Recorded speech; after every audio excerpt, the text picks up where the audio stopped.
Ecclesiastes 4.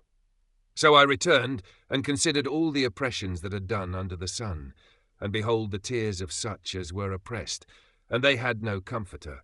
And on the side of their oppressors there was power, but they had no comforter. Wherefore I praise the dead which are already dead more than the living which are yet alive. Yea, better is he than both they, which hath not yet been, who hath not seen the evil work that is done under the sun.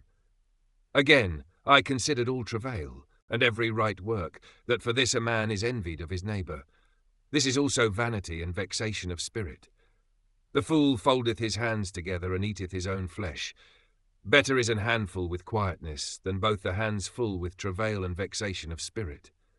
Then I returned, and I saw vanity under the sun. There is one alone, and there is not a second. Yea, he hath neither child nor brother. Yet is there no end of all his labour, neither is his eye satisfied with riches, neither saith he, For whom do I labour, and bereave my soul of good? This is also vanity, yea, it is a sore travail. Two are better than one, because they have a good reward for their labour. For if they fall, the one will lift up his fellow, but woe to him that is alone when he falleth, for he hath not another to help him up. Again, if two lie together, then they have heat, but how can one be warm alone? And if one prevail against him, two shall withstand him, and a threefold cord is not quickly broken.